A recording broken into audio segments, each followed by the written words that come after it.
لیکن جامع ترین اصطلاح ہے عبادت. یا ایھا الناس اعبدوا ربکم وما خلقت الجن والانس الا لیعبدون.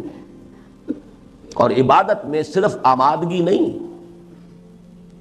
گہری اور شدید محبت کے جذبے کے تحت اللہ کی بندگی. العبادت کو تجمع اصلین، غایت الحب مع غایت الذل مع غایت الذل والخضوع. دو چیزوں، دو بنیادوں کے جمع ہونے سے عبادت وجود میں آتی ہے. حد درجے کی محبت اور حد درجے میں اپنے آپ کو بچھا دینا زمین. انقیاد، تسلیم کا آخری تک. میری کوئی مرضی نہیں، جو تیری مرضی ہے وہ میری مرضی. اور محبت، دیکھا آپ نے ان چار الفاظ میں ایک تدریجی ارتقاء ہے. البتہ اس میں جو میں تقویٰ کے بارے میں ایک بات عرض کرنا چاہتا ہوں. قرآن مجید کے بعض مقامات سے یہ معلوم ہوتا ہے کہ تقویٰ اصل میں اس ڈرائیونگ فورس کا نام ہے جو آدمی کو آگے سے آگے بڑھاتی ہے. اطاعت میں اور گہرا ہونا، اللہ کی بندگی میں اور پختہ ہونا، یہاں تک کہ درجہ احسان تک پہنچ جانا. اخبرنی عن الاحسان، مجھے بتائیے احسان کیا ہے؟ ان تعبد اللہ کانک تراہ فإن لم تکن تراہ فإنہ یراک، ان تعمل للہ کانک تراہ فإن لم تکن تراہ فإنہ یراک، ان تخشى اللہ کانک تراہ فإن لم تکن تراہ فإنہ یراک. اس کے لیے سورہ مائدہ کی اس آیت کو ذہن میں رکھیے. لیس علی الذین آمنوا وعملوا الصالحات جناح فیما طعموا. وہ لوگ جو ایمان لائے، جنہوں نے نیک عمل کیے، ان پر کوئی بوجھ نہیں ہے، کوئی الزام نہیں ہے ان چیزوں کے بارے میں جو پہلے کھا پی چکے. جب تک شراب حرام نہیں ہوئی تھی، چاہے آپ نے گیلن کے گیلن پیے ہوں، کوئی حد نہیں. آپ کو تشویش اپنے آس پاس نہ آنے دو. یہاں سے اذا اتقوا وآمنوا وعملوا الصالحات ثم اتقوا وآمنوا ثم اتقوا واحسنوا واللہ یحب المحسنین. یہاں آپ نے تقویٰ کی تکرار دیکھیے. یہ تقویٰ ڈرائیونگ فورس ہے. ثم اتقوا، اور پہلا ایمان وہ ہے جس کے ساتھ عمل کو علیحدہ ذکر کیا ہے. ثم اتقوا اذا اتقوا وآمنوا وعملوا الصالحات ثم اتقوا وآمنوا. اب اگلا ایمان کا مرحلہ وہ ہے جہاں عمل خود بخود اس کے اندر شامل ہے، علیحدہ کیٹیگری رہی نہیں. ثم اتقوا واحسنوا، پھر اور تقویٰ اور احسان. اس کے حوالے سے میں عرض کر دوں، مولانا مودودی کی ایک بڑی قیمتی تحریر ہے، تحریک اسلامی کی اخلاقی بنیادیں. ان میں انہوں نے اسلام، ایمان، تقویٰ اور احسان چار چیزیں بیان کی. میں یہ چاہتا ہوں کہ اس کی بھی تصحیح ہو جائے. حدیث جبرائیل میں تین ہی آئی ہیں، اسلام، ایمان، احسان. تقویٰ در حقیقت کوئی علیحدہ مقام نہیں ہے. تقویٰ تو ڈرائیونگ فورس ہے کہ جو ایک پہلی منزل سے دوسری سے تیسری تک انسان کو لے جاتی ہے. یہ آیا مبارکہ سورہ مائدہ کی نہایت اہم. اسلام ایک مقام ہے، جیسے آپ کو معلوم ہے سلوک میں مقامات. اسلام ایک مقام ہے، اور اونچا مقام ایمان ہے، اور اونچا مقام احسان ہے. تقویٰ کسی مقام کا نام نہیں ہے. السلام علیکم ورحمۃ اللہ وبرکاتہ. اس طرح کے مزید اچھے بیان سننے کے لیے ہمارے چینل مسلم اسکالر کو سبسکرائب کریں. آپ کا شکریہ. بلکہ حدیث جبرائیل کے حوالے سے جتنے بھی اس کے ورشنز ہیں ہمارے پاس، ان سب میں وہی تین چیزیں. اسی اعتبار سے یہاں بھی میں نے یہ وضاحت کر دی. تقویٰ ایک زیادہ گمبھیر اصطلاح ہے، لیکن یہاں جو چار اصطلاحات کے رب میں لایا ہوں، اسلام، اطاعت، تقویٰ، عبادت. اب آگے چلیے. یہ کیفیات انسان میں ہمہ تن، ہمہ وقت اور ہمہ وجوہ مطلوب ہیں، نہ کہ جزوی یا جز وقتی. اس کے ایک ایک دس پہ شرح کرنی پڑے گی آپ کو. مطلوب جو مقام ہے اس کا ذکر ہو رہا ہے. مقام بندگی تو یہی ہے، ہمہ تن، ہمہ وقت، ہمہ وجوہ. جز وقتی آپ بندگی نہیں کر سکتے، جز وقتی ملازمہ کر سکتے ہیں. وہ امپلائر امپلائی ریلیشن شپ اور ہے، جز وقتی ہمہ وقتی. اللہ کی بندگی جز وقتی نہیں ہو سکتی، نہ جز وقتی نہ جزوی. کچھ مانیں گے کچھ نہیں مانیں گے. افتؤمنون ببعض الکتاب وتکفرون ببعض فما جزاء من یفعل ذلک منکم الا خزی فی الحیاۃ الدنیا ویوم القیامۃ یردون الی اشد العذاب. بارہ آپ نے یہ آیتیں سنی ہیں، ترجمے سنے ہیں، میں وقت نہیں لے رہا، صرف یہ کہ ٹانک لیں ذہن میں کہ یہ در حقیقت ایک جملہ جو ہے اس کا تعلق اس سے. یہ کیفیات انسان میں ہمہ تن، ہمہ وقت اور ہمہ وجوہ مطلوب ہے، نہ کہ جزوی یا جز وقتی. استثناء یہاں بھی ہوگا، جیسے وہاں نوٹ کرا آیا ہوں استثناء. مریض آدمی ہے، مفلوج ہے، ہلنا چاہتا نہیں ہل سکتا. نفسیاتی مفلوج ہے، مانتا ہے کہ ہاں یہ کام فرض ہے، نہیں کر پا رہا. یہاں بھی اللہ یہ کہ کبھی غفلت کے باعث، اب یہاں بھی دیکھیے ایک جملے میں 3 اسباب آئے ہیں. غفلت کے باعث، یا جذبات کی رو میں بہہ کر، یا ماحول کے اثرات سے مغلوب ہو کر. کوئی غلط حرکت سرزد ہو جائے، بالارادہ نہیں، سرزد ہو جانا، اس کا اپنا ایک کنوٹیشن ہے، مفہوم ہے. معصیت بالارادہ ہو تو بغاوت ہے، جسے ہم گناہ کہتے ہیں، تقصیر. وہ بالارادہ نہیں، سرزد ہو گیا. کیوں ہو گیا؟ نمبر 1 غفلت کے باعث، یاد رہا. نمبر 2 جذبات کا رو، اندر سے ایسا ریلا اٹھا ہے، طوفان بہ گیا آدمی، اس کی قوت ارادی کے بند ٹوٹ گئے. نمبر 3 کسی ایسے ماحول میں چلا گیا ہے، وقتی طور پر، عارضی طور پر، کہ اس سے مغلوب ہو گیا ہے. 3 اسباب ہو سکتے ہیں معصیت کے. تو یہ ہے استثناء. اگر حرکت ایسی سرزد ہو جائے تو اس پر فوری توبہ اللہ کے یہاں لازماً مقبول ہوگی. یہ لازماً انڈر لائن کر لیجیے. سورہ نساء کی آیت نمبر 17 18 بھی نوٹ کر لیجیے. انما التوبۃ علی اللہ للذین یعملون السوء بجہالۃ ثم یتوبون من قریب. یہاں لفظ فوراً کیوں آیا؟ فوری طور پر. ڈیرا ڈال دینا نہیں ہے، اب گر گئے تو پڑے رہو. راہ چلتا آدمی پھسل گیا، گرتا ہے تو بجلی کی مانند اٹھتا ہے، اللہ یہ کہ فریکچر ہی ہو گیا، وہ بات دوسری ہے، ورنہ پڑا نہیں رہتا وہاں. فوری توبہ ہو. جیسے ہی ریلا گزر گیا جذبات کا، جیسے ہی ماحول کا وہ جو غلبہ تھا وہ رفع ہوا، جیسے ہی غفلت کا پردہ چاک ہوا. ثم یتوبون من قریب، جو لوگ فوری توبہ کر لیں گے. انما التوبۃ علی اللہ، ان کا حق ہے کہ اللہ ان کی توبہ قبول کرے. اللہ نے اپنے اوپر لازم کر لیا ہے توبہ قبول کرنا. بہت بڑی ہمارے لیے اس میں نوید، خوشخبری. یہ اپنی جگہ پر ایک بہت مکمل فلسفہ ہے توبہ کا، لیکن یہاں صرف ان الفاظ کی حد تک صرف رکھیے. اس کے برعکس اگر جان بوجھ کر کوئی ایک معصیت بھی مستقل طور پر اختیار کی گئی، جان بوجھ کر ایک معصیت بھی مستقل طور پر اختیار کی گئی اور اس پر اصرار ہوا، تو اس سے نہ صرف یہ اصرار سین والا نہیں ہے، میرے والا نہیں ہے، یہ سواد والا ہے. یہ تو اس سے نہ صرف تمام نیکیوں کے ضائع چلے جانے یعنی حبط اعمال کا اندیشہ ہے، بلکہ اس کا خطرہ ہے کہ المعاصی برید الکفر کے مطابق ایمان بالکل زائل ہو جائے اور انسان خلود فی النار کا مستحق ہو جائے. یہاں بھی ایک اللہ ہے، اللہ یہ کہ حقیقی اور واقعی اضطرار موجود ہو. اضطرار ہے، بھوکا مر رہا ہے، سور کھا سکتا ہے، اضطرار اس کو کہتے ہیں. مردار کھا سکتا ہے. لیکن اگر یہ نہیں ہے، اضطرار نہیں ہے، جان بوجھ کر عیش کے لیے، تللوں کے لیے حرام کاروبار، سوری کاروبار، یہ پھر بالکل دوسری شے ہے. یہاں وہ آیت نوٹ کیجئے، بلا من کسب سیئۃ واحاطت بہ خطیئتہ فاولئک اصحاب النار هم فیہا خالدون. جس نے جان بوجھ کر، کسب کا لفظ ہے یہاں پر، دیکھیے وہ ہے سرزد ہو جانا، یہاں ہے جان بوجھ کر کرنا. سیئۃ میں یہاں تنکیر ہے تفخیم کے لیے، چھوٹا گناہ نہیں، بڑا گناہ. پھر اس پر اصرار ہے، احاطہ کر دیا، احاطت میں ہی خطیئتہ. اس پر اعتراض تھا بعض علماء کو کہ اس میں کچھ خارجیت یا معتزلیت کی بو آتی ہے. ہمارے علماء کرام کو بڑی چنتا اور تشویش ہوتی ہے کہ لوگوں کو کہیں کوئی بے چینی لاحق نہ ہو جائے. مست رکھو ذکر و فکر صبح گاہی میں اسے. یہ ایک عجیب موضوع ہے جس پر ہمارے ایک نوجوان عالم ساتھی اس وقت شاید ہمارا ساتھ چھوڑ بھی رہے ہیں اس ایشو پر، مولانا فضل الرحمان صاحب.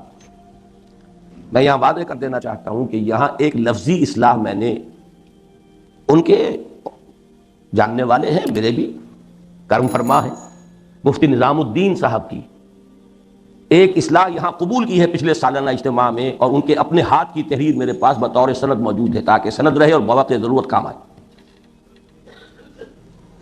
یہ الفاظ ان کے ہیں، المعاصی برید الکفر، یہ اصول ہے علماء کے ہاں۔ معصیت ڈاٹ ہے کفر کی، گناہ کفر کو لاتا ہے، جیسے ڈاکیا آ کے ڈاک دیتا ہے۔ اس کا یہ مطلب نہیں کہ ایک گناہ کیا تو کفر ہو گیا، نہیں، گناہ کبیرہ کا مرتکب بھی کافر نہیں ہے، میں اعلان برات کرتا ہوں اس خارجیت سے۔ پھر یہ بھی کہ وہ اسلام سے نکل گیا کفر میں داخل نہیں ہوا، یہ معتزلہ کا موقف ہے، اس سے بھی اعلان برات کرتا ہوں، مسلمان رہتا ہے، البتہ اس کے اندر کا ایمان جو ہے وہ یقین قلبی والا ایمان، وہ شاید دیگر ہے، اسلام شاید دیگر ہے۔ ان دونوں میں جو گڑبڑ کرتے ہیں، انہوں نے مسلمانوں کو ان کی بے عملی اور حرام خوریوں کے اوپر مطمئن کیا۔ یہ ساری جو ہے ہماری بے عملی ہوئی نہیں،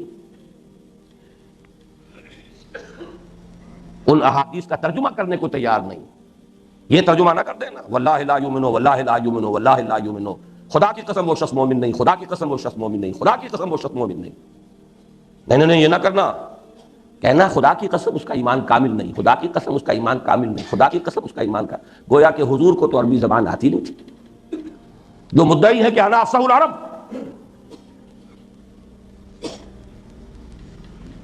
تو ذہن میں رکھیے گے، یہ مفتی نظام الدین صاحب کی میں نے اصلاح قبول کی ہے، لیکن ان کے الفاظ ہیں المعاصی برید الکفر، ایک انتہا یہ ہو سکتی ہے، جیسے حضور نے فرمایا ایک گناہ کیا داغ پڑ گیا، توبہ کیا داغ دھل گیا، نہیں کیا دوبارہ دو گناہ کیا پھر داغ، پھر گناہ کیا پھر داغ، پھر گناہ کیا، تو یہاں تک کہ دل سارا سیاہ ہو گیا، یوں بند ہو گیا۔ حضور نے اٹھ مٹھی بند کی، اس طرح دل بند ہو جاتا ہے، اور بند کے اوپر تو پھر مہر لگتی ہے، ختم اللہ علی قلوبہم وعلی سمعہم وعلی ابصارہم غشاوہ۔ لیکن اس کا فیصلہ ہم اس دنیا میں نہیں کر سکتے، یہ فرق ہے، اس پر فتویٰ نہیں دیا جائے گا، فتویٰ وہی ہوگا کہ گناہ کبیرہ کا مرتکب بھی کافر نہیں ہے، مسلمان ہے۔ اس دنیا میں ہماری بحث صرف اس حد تک رہے گی کہ کوئی مسلمان ہے یا نہیں ہے، مومن ہے یا نہیں ہے، یہ اللہ میاں کے ہاں جا کر پتہ چلے گا، کیا پتہ کس کس کا پردہ چاک ہو جائے، کون کون سے یہاں جو اتقیاء اور زہاد مشہور ہیں وہاں معلوم ریاکار تھے بدترین۔ جب حدیث موجود ہے، جو شہید سمجھا گیا تھا، جو بہت بڑا عالم سمجھا گیا تھا، جو بہت مخیر سمجھا گیا تھا، تینوں کو کہا گیا کہ جہنم، انک قاتلت لان یقال جریء، تم چاہتے تھے، تم نے جنگ کیا تھا اپنی جرأت کی شہرت حاصل کرنے کے لیے، تم نے علم سیکھا اور سکھایا لوگوں پر روب گانٹنے کے لیے، تم نے دولت خرچ کی تاکہ کہا جائے سخی، فقد قیل، کہا جا چکا تمہارا مطلوب مل چکا، جہاں کچھ نہیں ہے اوندے منہ گھسیٹ کر، اوندے منہ گھسیٹ کر جہنم میں جھونک دیے جائیں، کیا پتا کس کس کے پردے چاک ہوں، اللہ بچائے۔ لیکن یہ کہ خدا کے لیے تشویش پیدا ہونے دیجئے لوگوں، تیرے دریا میں طوفان کیوں نہیں، خودی تیری مسلمان کیوں نہیں، کہ تیرے بحر کی موجوں میں اضطراب نہیں، وہی ہے تیرے زمانے کا امام برحق جو تجھے حاضر و موجود سے بیزار کرے، موت کے آئینے میں دکھلا کے رخ دوست زندگی اور بھی تیرے لیے دشوار کرے، تب کی آمد دو سلاؤ نہیں، یہ نہیں کہ فتویٰ لگا دو کہ وہ کافر ہو گیا، یہ منافق ہو گیا، معاذ اللہ، یہ کسی کا مقام نہیں۔ بہرحال اس کو سمجھ لیجئے، یہ ہے عبادت، اسلام، اطاعت، تقویٰ۔ اس کے ضمن میں ایک پیراگراف میں جو کچھ ہے، اب اس میں جو موضوعات آ گئے ہیں وہ تو آپ اندازہ کیجیے۔ اب دوسرا فرض،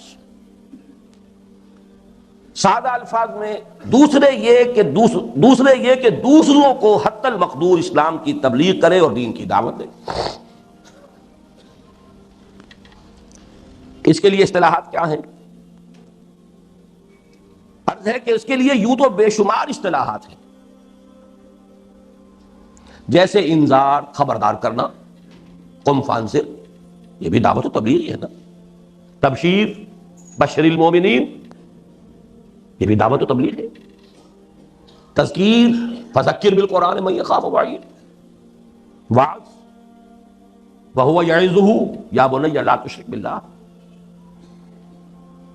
نصیحت، لا تحبون الناصحین، سب قرآن مجید کی اصطلاحات ہے.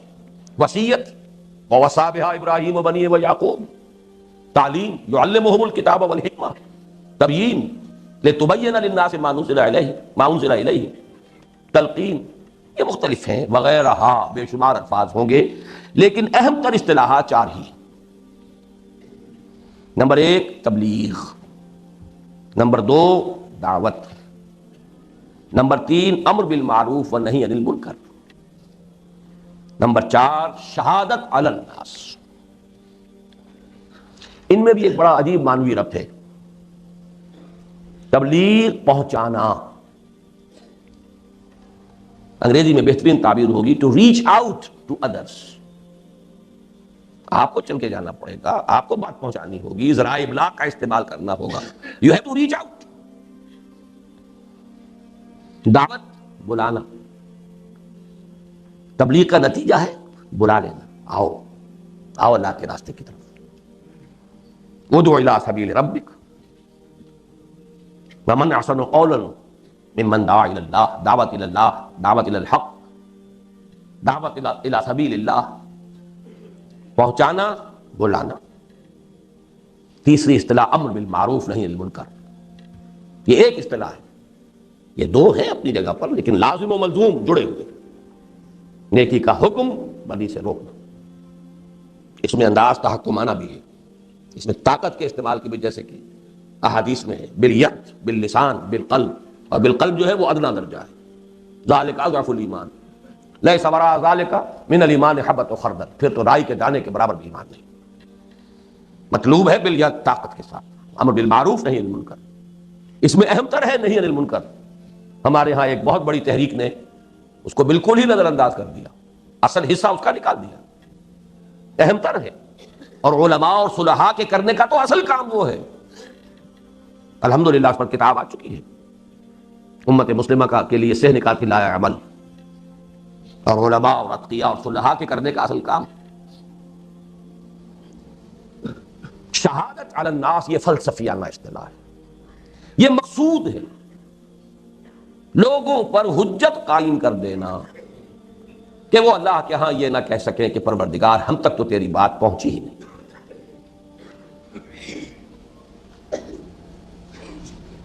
جب نہیں پہنچی تو جواب نہیں کہیں. جن کے ذمہ تھا پہنچانا انہوں نے نہیں پہنچائی، مجرم وہ ہیں، پھندا ان کے گلے میں ڈال. رسول نہ پہنچاتے اصل مجرم وہ ہوتے. یا ایھا الرسول بلغ ما انزل الیک من ربک وان لم تفعل فما بلغت رسالته فلنسألن الذین ارسل الیہم ولنسألن المرسلین. اب رسول کے بعد امت ہے. اسی لیے میں نے کس قدر وضاحت سے کہا ہے، آج اصل مجرم امت مسلمہ ہے، امت کافرہ نہیں. انہیں تو پہنچانا ہمارے ذمہ تھا، اور ہم خود ان کے در کے بھکاری، پیسے ہی پیسے کے نہیں، ہتھیار کے ہی نہیں، نظریات کے، افکار کے، تہذیب کے، تمدن کے، ثقافت کے، ہر شے انہیں سے بھیک مانگ کر لے رہے ہیں. شہادت علی الناس، ان پر بھی، ان اصطلاحات پر بڑی میں سمجھتا ہوں الحمدللہ کہ بڑی جامع اور مختصر لیکن بہت اہم بحث ہو چکی ہے اس کتابچے میں، سہرکات کی لائبر میں. فلسفیانہ اصطلاح جو ہے شہادت علی الناس سے سمجھانا پڑتا ہے اس کو. باقی اصطلاحات جو ہیں بالکل واضح ہیں، سادہ. اب اس میں جو اگلا جملہ ہے یہ خود انسان کی اپنی شرافت اور مروت کا تقاضا بھی ہے. ایک شریف انسان کو کوئی خیر ملے تو ایک تو بخیل ہوگا، اور ایک وہ ہوگا اسے تقسیم کرے گا، دوسروں کو کے ساتھ شیئر کرے گا. شریف انسان تو وہی ہوگا. بڑے پیارے الفاظ سورہ معارج کے، اذا مسہ الشر جزوعا واذا مسہ الخیر منوعا. خیر مل گیا ہے سمیٹ سمیٹ کے اپنے پاس ہی رکھو، کسی اور کو اس کا کوئی حصہ نہ پہنچ جائے گا. تو یہ خیر آپ کو ملا، دین ملا، ایمان ملا، اسلام ملا، کتاب اللہ ملی، اس کو شیئر کرو بھائی. شرافت کا تقاضا ہے، مروت کا تقاضا ہے.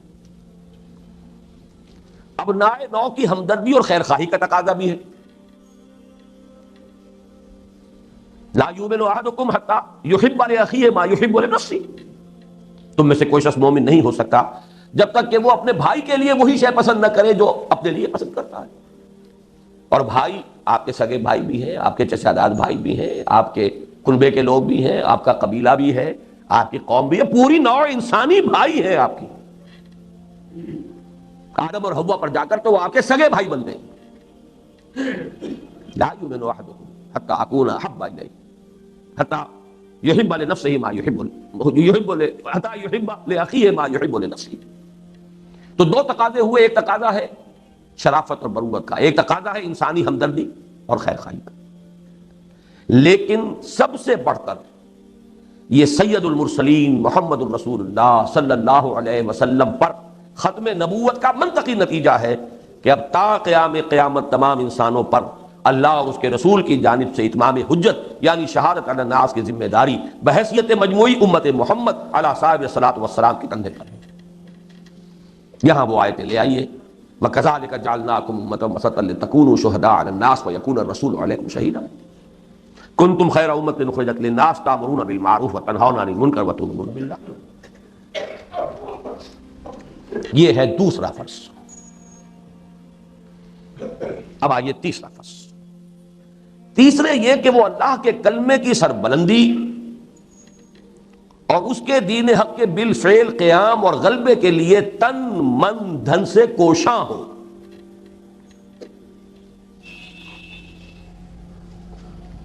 تن من دھن سے کوشاں، جد و جہد، محنت، تن بھی لگے۔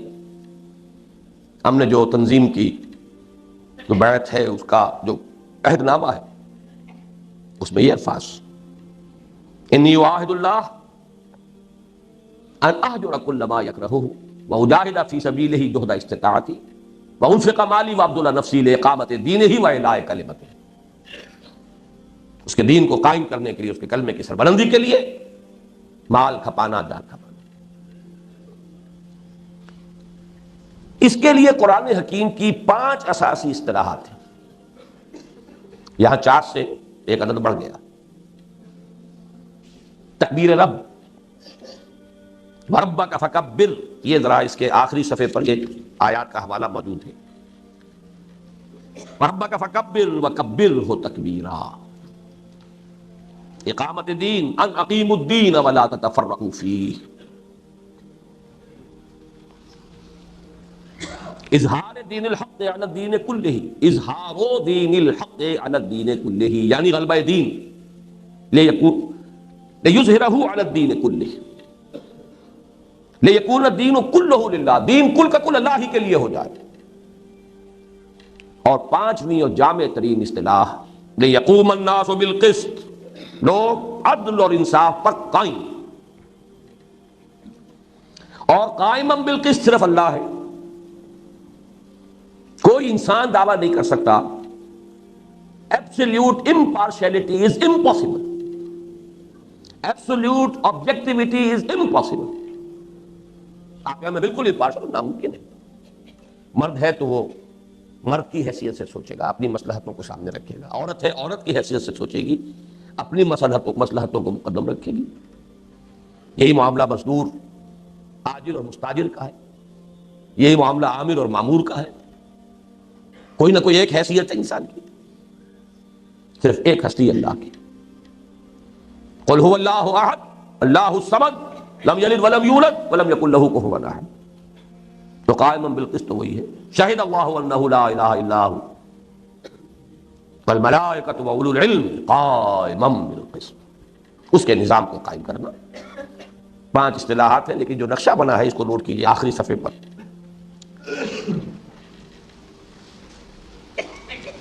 اعلاء کلمت اللہ، جو میں نے یہ جو نچلے والی 5 صفات ہیں یہ حدیث میں لفظ آیا ہے، لِتَكُونَ كَلِمَةُ اللَّهِ هِيَ الْعُلْيَا، تاکہ اللہ کا کلمہ ہی سب سے اونچا ہو جائے۔ تو یہاں نیچے رکھا ہے 5 کو، تکبیر رب، اقامت دین، دین پورا اللہ ہی کے لیے ہو جائے، غلبہ دین حق، اعلاء کلمت اللہ۔ لیکن اس سے اوپر ہے اسلام کے نظام عدل اجتماعی کا قیام، یعنی اسلامی انقلاب۔ تنظیم اسلامی کی اجتماعی مساعی کا آخری ہدف یہ ہے، سب سے اونچی منزل جب یہی ہے فرائض کی، تو آخری ہدف تو یہی ہوگا۔ یہاں جو میں نے لکھا ہے متن میں، حدیث نبوی میں ایک چھٹی اصطلاح وارد ہوئی ہے لتکون کلمۃ اللہ ہی العلیٰ، تاکہ اللہ ہی کی بات سب سے اونچی ہو جائے، اللہ سب سے بڑا ہو جائے، اللہ کی بات سب سے اونچی ہو جائے، اللہ کا جھنڈا سب سے بلند ہو جائے، پورا دین اللہ ہی کے لیے ہو جائے، دین تمام ادیان پر غالب ہو جائے۔ بات تو ایک ہی ہے، ایک پھول کا مضمون ہو تو 100 رنگ سے باندھو۔ اللہ کی کبریائی کا نفاذ ہو گیا، اللہ کی بات سب سے اونچی ہو گئی، اللہ کا جھنڈا سب سے اونچا ہو گیا، اللہ کا دین غالب ہو گیا، کل دین اللہ کے لیے ہو گیا۔ بات تو ایک ہی ہے۔ اس میں تو میں سمجھتا ہوں کہ وہ بھی میں کوئی فرق نہیں بیان کر سکتا جو اسلام اور اطاعت اور تقوی اور عبادت یا جو تبلیغ اور دعوت، یہ تو بالکل ہی ایک شے ہے، ایک ہی شے ہے، صرف تعبیر کا انداز، کوئی فرق نہیں۔ اب چلیے، اس کے علاوہ 3 عام فہم تعبیرات بھی ہیں اسی کی۔ قیام حکومت الہیہ، یہ وہ اصطلاح ہے جس کے حوالے سے ابوالکلام مرحوم نے اپنی بات شروع کی، پھر مولانا مودودی مرحوم اسی کو لے کر آگے چلے۔ نفاذ اسلامی کا، نظام اسلامی کا نفاذ یا نفاذ نظام اسلامی، یہ جماعت اسلامی نے پاکستان میں آ کر عام فہم اصطلاح استعمال کی۔ اسلامی انقلاب، یہ آج ہم اس کی اصطلاح کو استعمال کر رہے ہیں، بات ایک ہی۔ اور بائبل کو ایڈ کر لیجئے اس میں، اس کی اصطلاح ہے کنگڈم آف ہیون آن ارتھ، آسمانی بادشاہت۔ Thy kingdom come, thy will be done on earth as it is in heaven۔ اے اللہ، جیسے تیری مرضی آسمانوں میں پوری ہو رہی ہے، زمین پر بھی پوری ہو۔ زمین میں فساد آ گیا، بغاوت آ گئی، سرکشی ہو گئی، لوگ اللہ کے خلاف بغاوت، اور انسان انسان کے اوپر ظلم کر رہا ہے۔ Thy kingdom come, thy will، تیری مرضی، be done on earth as it is in heaven۔ تو ہے تو وہی ایک ہی، مشکات تو ایک ہی ہے نا، مشکات نبوت۔ یہ نہ سمجھیے کہ انجیل میں سرے سے کچھ ہے ہی نہیں، یا تورات میں سرے سے کچھ ہے ہی نہیں، یہ بھی ہمارے ہاں بہت تنگ ذہن قسم کے لوگوں کے خیالات ہیں۔ سورہ نساء کی آیت میں فرمایا جا رہا ہے، یا ایھا الذین آمنوا آمنوا باللہ ورسولہ والکتاب الذی نزل علی رسولہ والکتاب الذی انزل من قبل۔ اس سے استغناء اس معنی میں نہیں ہے جس معنی میں لوگوں نے سمجھ لیا۔ استغناء ہوگا اس میں کہ شریعت کے اعتبار سے اب کوئی پرانی بات حجت نہیں ہے۔ حکمت، موعظت، تاریخ، اس کے حوالے سے تو حکمت بھری ہوئی ہے۔ حکمت کا، جس کو آپ پاور پیک کہتے ہیں، حکمت کا پیک ہے بائبل۔ بائبل سے مراد ہے اناجیل 4، متی اور مرقس اور یوحنا اور لوک۔ لیکن یہ کہ حجت نہیں، حجت کتاب اللہ و سنت رسول۔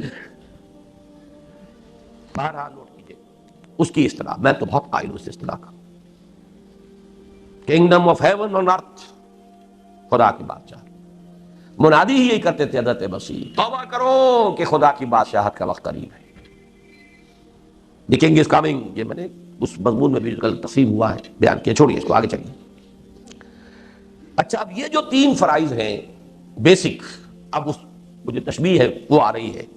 متذکرہ بالا 3 فرائض کی باہمی نسبت اور ان کا ایمان اور ارکان اسلام کے ساتھ ربط و تعلق ایک ایسی سہ منزلہ عمارت کی مثال سے خوب واضح ہو جاتا ہے، جس کی نمبر 1 ایک زیر زمین بنیاد ہے جو نظر نہیں آتی، لیکن پوری عمارت کی مضبوطی اور پائیداری کا دار و مدار اسی پر ہے۔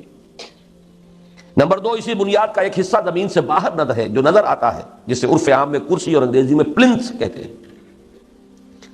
3، پہلی منزل پر صرف 4 ستون ہیں، دیواریں تعمیر نہیں کی گئیں۔ ظاہر ہے کہ اوپر کی پوری تعمیر کا وزن انہی کے ذریعے بنیاد تک پہنچتا ہے۔ نمبر 4، ان ستونوں پر پہلی چھت قائم ہے۔ نمبر 5، دوسری چھت بھی اگرچہ ان ستونوں پر ہی قائم ہے، لیکن دیواروں کی تعمیر کے باعث ستون نظر نہیں آتے۔ اس کے اوپر تیسری اور آخری چھت ہے، اور اس کا بھی یہی معاملہ ہے۔ اب ان چیزوں کو کورسپونڈنگلی ہمارے اس تصور فرائض دینی میں جو اجزاء ہیں جوڑتے جائیے۔ اس مثال میں زیر زمین بنیاد ایمان کا تصدیق بالقلب والا حصہ یعنی یقین قلبی ہے۔ بنیاد کا نظر آنے والا حصہ اقرار باللسان ہے، یعنی کلمہ شہادت۔ 4 ستون 4 عبادات کی نمائندگی کرتے ہیں، یعنی نماز، روزہ، زکوٰۃ اور حج۔ پہلی چھت اسلام، اطاعت، تقوی اور عبادت کی نمائندگی کرتی ہے، دوسری چھت تبلیغ، دعوت، امر بالمعروف نہی عن المنکر اور شہادت علی الناس سے عبارت ہے. اور تیسری اور آخری چھت تکبیر رب، اقامت دین، اظہار دین، اعلاء کلمت اللہ یا قیام حکومت الہیہ کی مظہر ہے. واللہ اعلم. اس پر میں تھوڑا سا اضافہ کروں گا اس وقت. دیکھیے، ایک تو اس کا جو پہلا حصہ ہے صرف اس کو ہی جو ذرا زیادہ ڈارک ہے اس میں، اس پر نگاہ مرتکز کیجیے. اس کو ایک رنگ زیادہ گہرا کیوں دیا گیا ہے؟ صرف اس کالے حصے کو زیادہ ڈارک کو. اور حدیث نبوی لائیے، بنی الاسلام علی خمس، اسلام کی بنیاد 5 چیزوں پر ہے. شہادت اللہ الہ الا اللہ، یقین قلبی کی بات نہیں کی ہے، شہادت. وَإِقَامِ الصَّلَاةِ وَإِيتَاءِ الزَّكَاةِ وَصَوْمِ رَمَضَانَ وَحَجِّ الْبَيْتِ مَنِ اسْتَطَاعَ إِلَيْهِ سَبِيلًا. ان کو ہم 5 ارکان کہہ دیتے ہیں.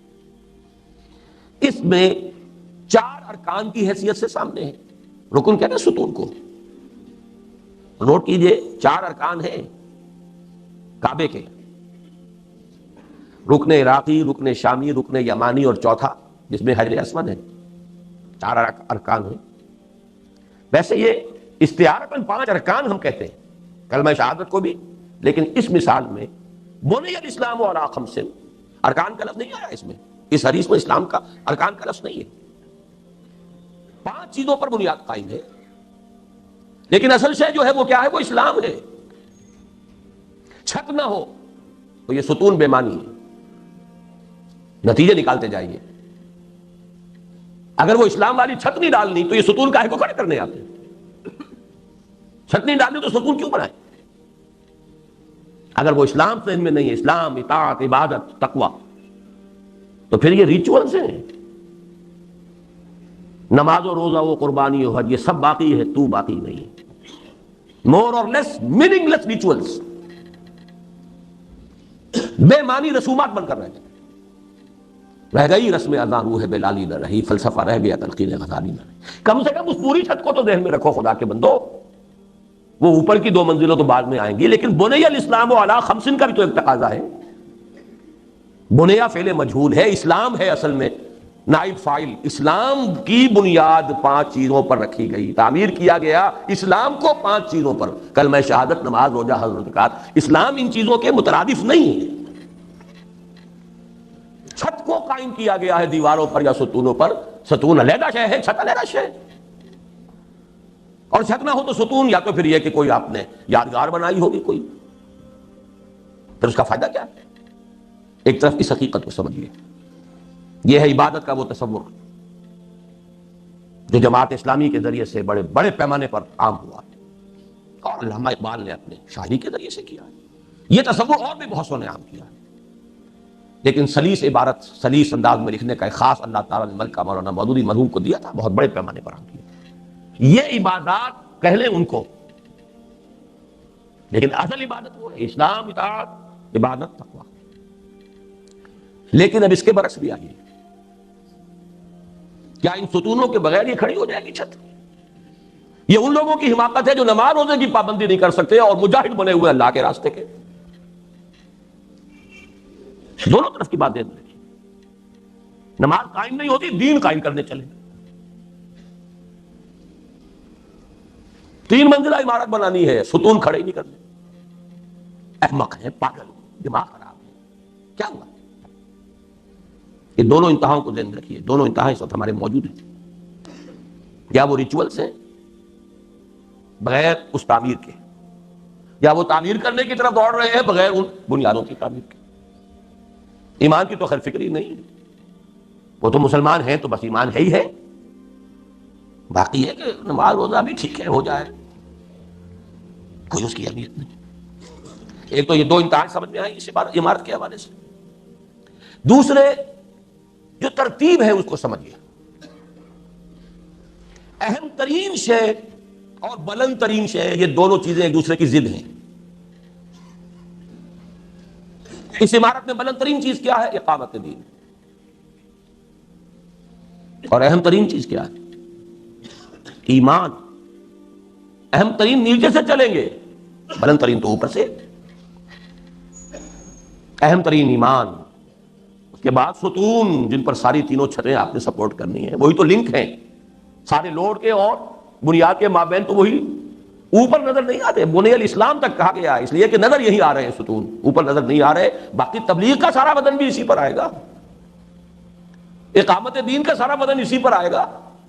یہ ستون اگر مضبوط نہیں، صرف آپ نے ایک منزل کے لیے بنائے تھے، تو جیسے اگر بنیاد ایک منزل کے لیے تھی تو 3 منزلیں جو ہے چڑھا دینا حماقت ہے، ایسے ہی ستون بھی تو اتنے مضبوط ہوں گے، ان کی چوڑائی لمبائی بڑھے گی، ان میں سریا زیادہ پڑے گا. اسی لیے فرمایا گیا وَاسْتَعِینُوا بِالصَّبْرِ وَالصَّلَاةِ. دین قائم کرنا چاہتے ہو تو صبر اور نماز سے مدد حاصل کرو. تو بلند ترین اقامت دین، اہم ترین ایمان، ارکان اسلام. تعمیر ہوگی تو یوں چلے گی، پہلے بنیاد، پھر ستون، پھر پہلی چھت. پہلی منزل نہ ہو تو دوسری کیسے ہو جائے گی، دوسری نہ ہو تو تیسری کیسے ہو جائے گی. یہ سارے جو مغالطے ہیں ہمارے فکری مغالطے، اور انہی کا نتیجہ عملی گمراہیوں کی شکل میں سامنے آتا ہے، بے اعتدالیوں کی شکل میں سامنے آتا ہے. ان سب کی اصلاح آپ اس تمثیل کے حوالے سے بڑی خوبصورتی کے ساتھ سمجھ سکتے ہیں. ذرا وقفہ کر لو. الذین اصطفیٰ اما بعد. اساسی فرائض 3. خود اللہ کا بندہ بننا صحیح معنی میں، اسی کی دعوت دوسروں کو دینا حتی المقدور، اور اللہ کے دین کو قائم کرنا، اس کے لیے تن من دھن لگا دینا، قائم کرنے کی کوشش کرنا. اس میں ایک اور بات سمجھ لیجئے، تینوں کے مابین اس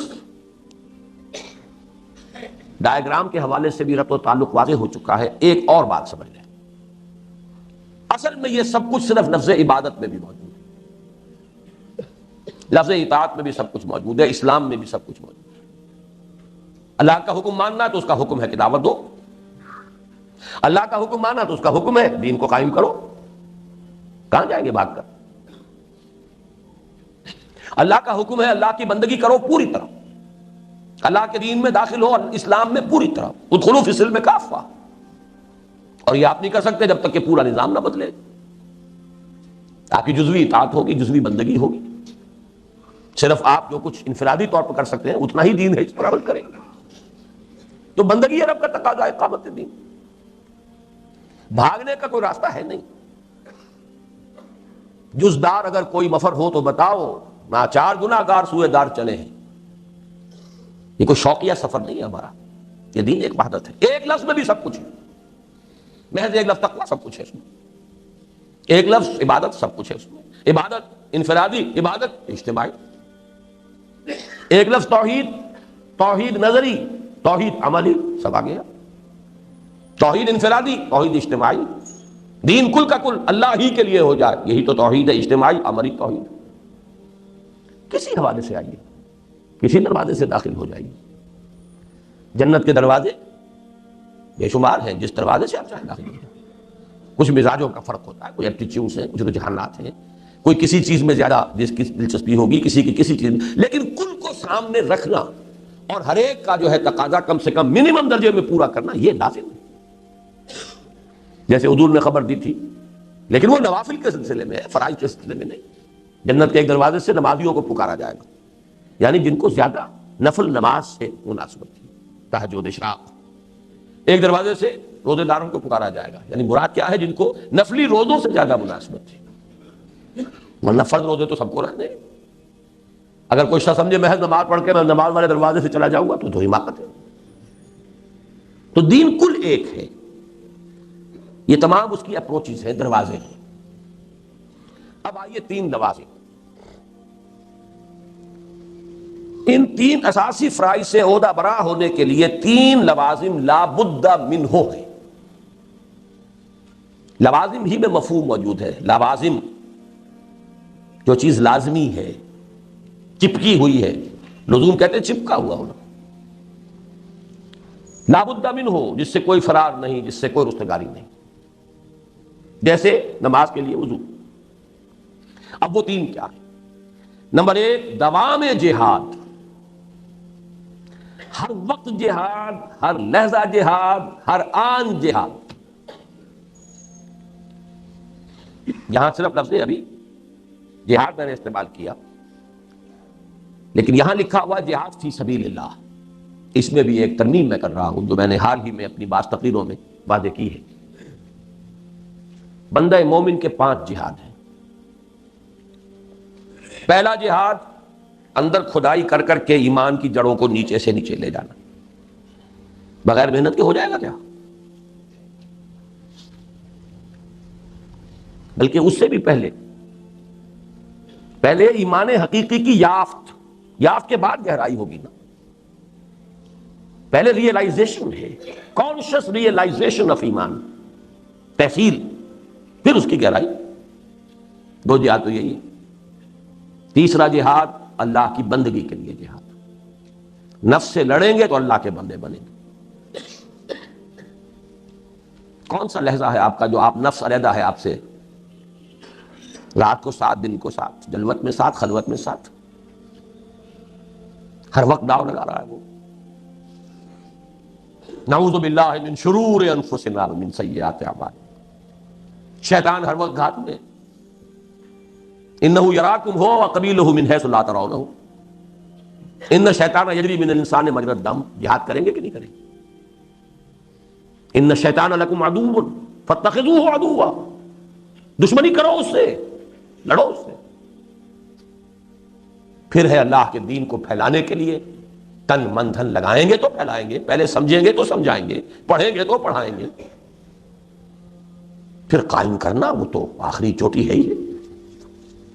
ان میں سے جہاد فی سبیل اللہ کی اصطلاح جو ہے وہ آخری 2 جہادوں کے لیے، دعوت و تبلیغ کے لیے یعنی دوسری منزل کا جہاد، اقامت دین کے لیے جہاد. یہ ہے جہاد فی سبیل اللہ. اور باقی کو آپ یا مجرد جہاد کہہ دیں یا جہاد فی اللہ کہہ دیں.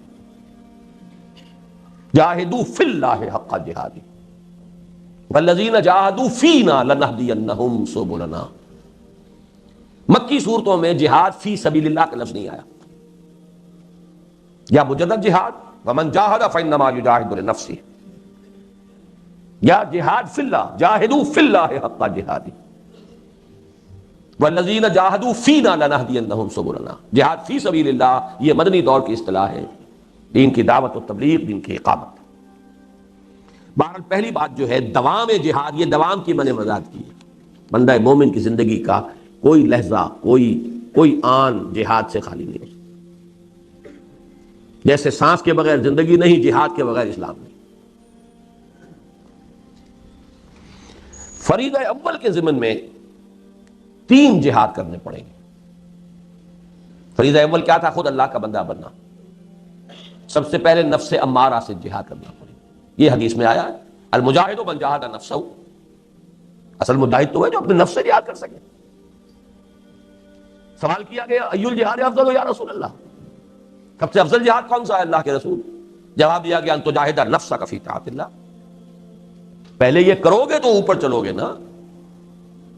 اب بڑا پیارا شعر ہے رومی کا، نفس ما ہم کم طرز فرعون نیست لیکن اورا عون ایرا عون نیست. صنعت لفظی ہے اس میں. فرعون میں عون ہے، عون کے معنی مدد، لاؤ لشکر.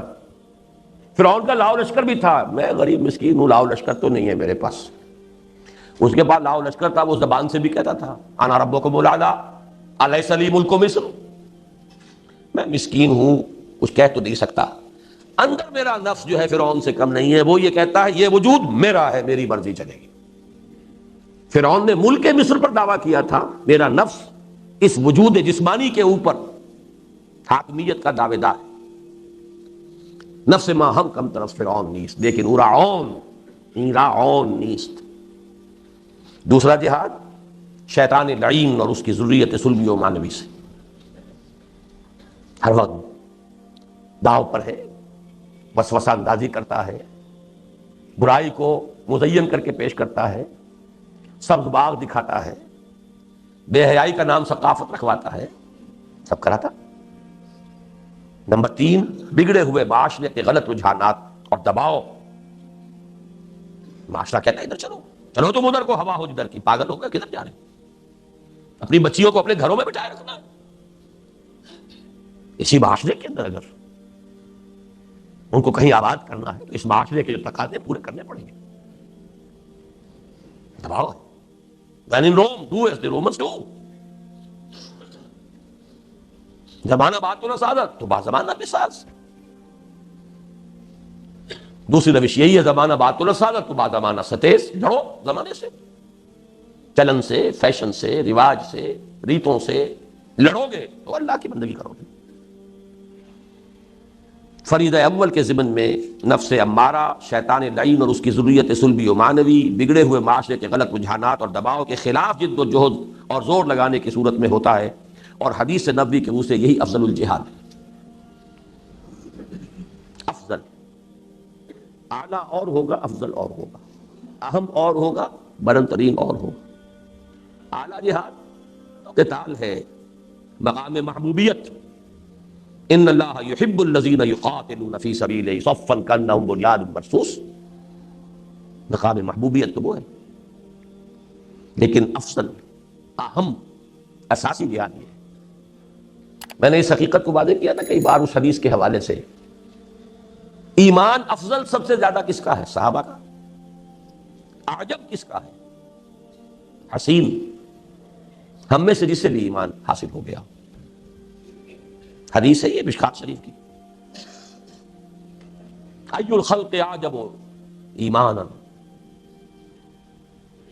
ذرا جواب دو، سب سے زیادہ حسین، دل ربا، خوشنما ایمان کس کا ہے تمام مخلوق میں؟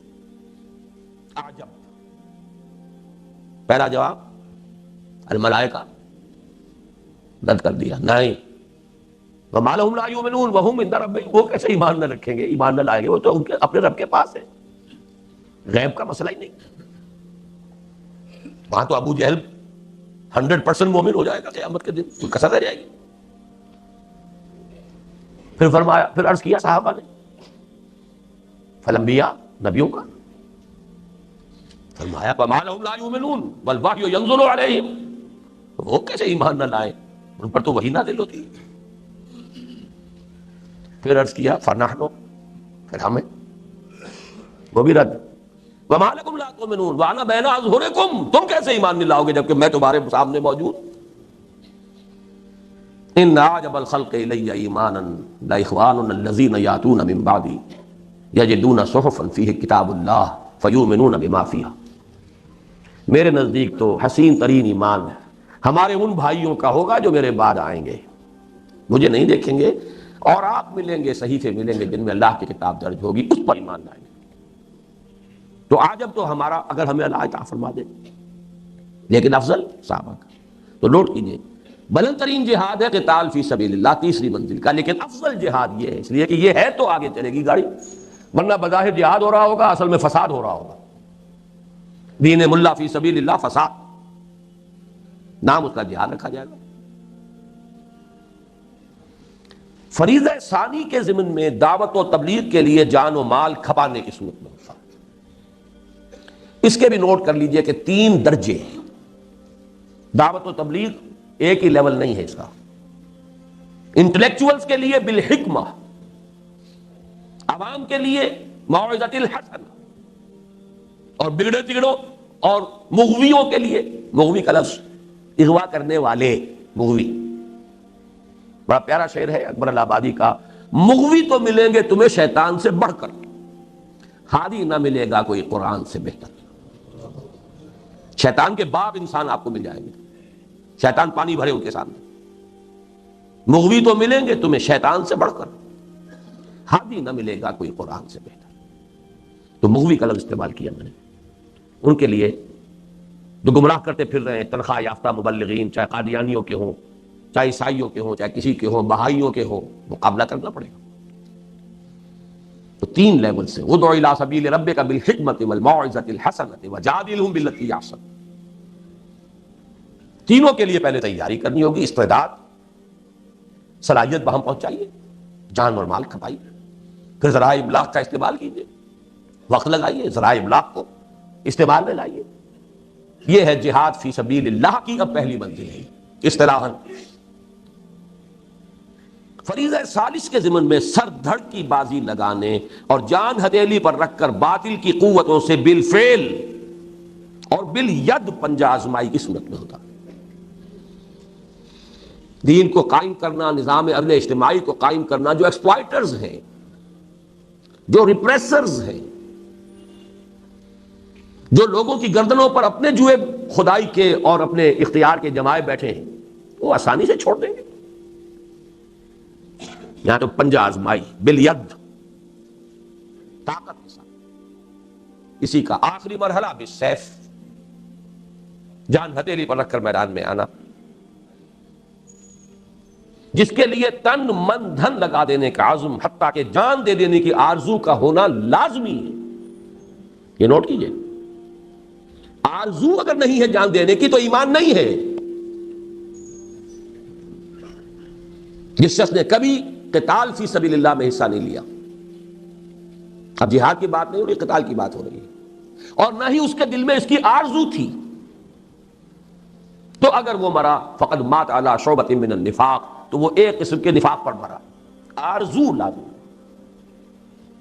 لَوَدِدتُّ أَنْ أُقْتَلَ فِي سَبِيلِ اللَّهِ ثُمَّ أُحْيَا ثُمَّ أُقْتَلَ ثُمَّ أُحْيَا. میری بڑی آرزو ہے، حضور فرماتے ہیں، اللہ کی راہ میں قتل کر دیا جاؤں، پھر زندہ کیا جاؤں، پھر قتل کیا جاؤں، پھر زندہ کیا جاؤں.